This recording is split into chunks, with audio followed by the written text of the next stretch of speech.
국제사회가 북한에 가한 제재는 가장 강력합니다. 하지만 평양의 고층 건물은 계속 올라가고 핵 개발 자금은 고갈되지 않죠. 이 돈은 어디서 나올까요? 오늘 북한의 공식 GDP가 아닌 북한 정권 생존의 100% 암흑의 영역, 북한 지하경제의 진짜 작동 원리에 대해 파헤쳐 보겠습니다.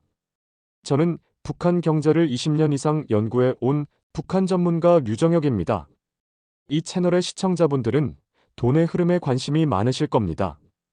북한의 돈, 즉 검은 돈의 흐름을 이해하는 것은 미래 한반도 리스크를 관리하고 투자 기회를 모색하는 핵심 열쇠가 될 것입니다. 장마당, 북한 경제 생태계의 기원, 90년대 고난의 행군과 시장화, 태동 배경 설명. 북한의 시장화는 정권의 의도가 아닌 생존의 산물입니다.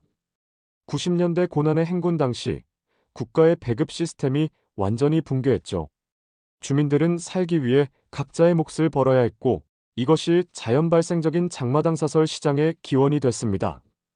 국가가 통제력을 잃자 주민들은 돈의 힘을 알게 되었고, 북한 당국은 이 현상을 통제하기보다 세금을 걷는 형태로 흡수하는 기묘한 공생관계를 만들었습니다. 북한의 3대 돈주 생존 공식. 돈주의 탄생과 특징.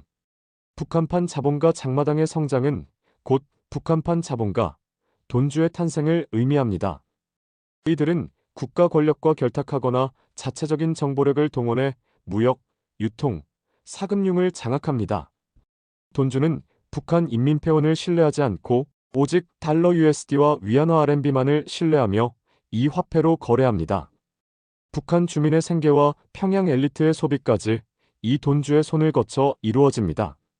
생존 공식은 불법 무역과 외화벌이가 명확한 북한의 지하경제를 지탱하는 3대 축은 명확합니다.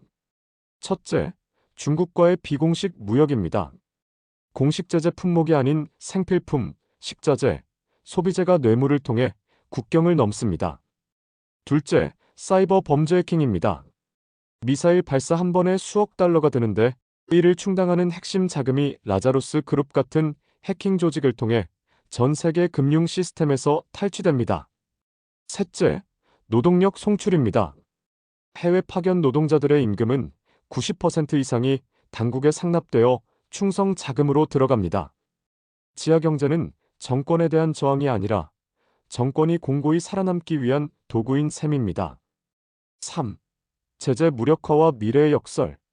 제재의 구조적 실패 이유 분석. 국제사회의 제재가 실패하는 이유는 간단합니다.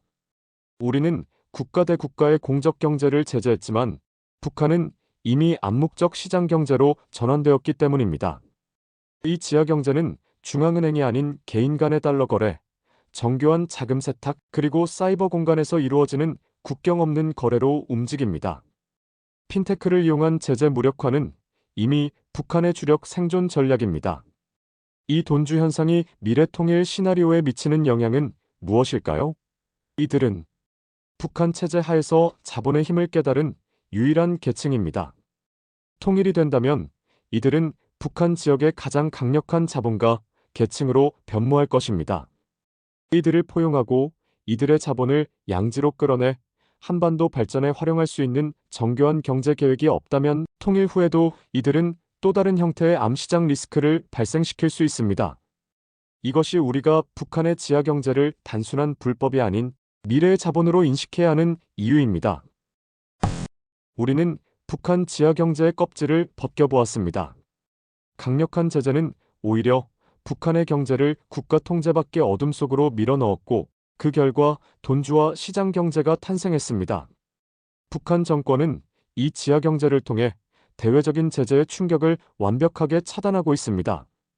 따라서 향후 대북 제재는 정권, 엘리트와 돈주들의 연결고리를 끊는 데 초점을 맞춰야만 실질적인 효과를 거둘 수 있습니다. 북한을 더 이상 과거의 폐쇄 국가로만 봐서는 안 됩니다.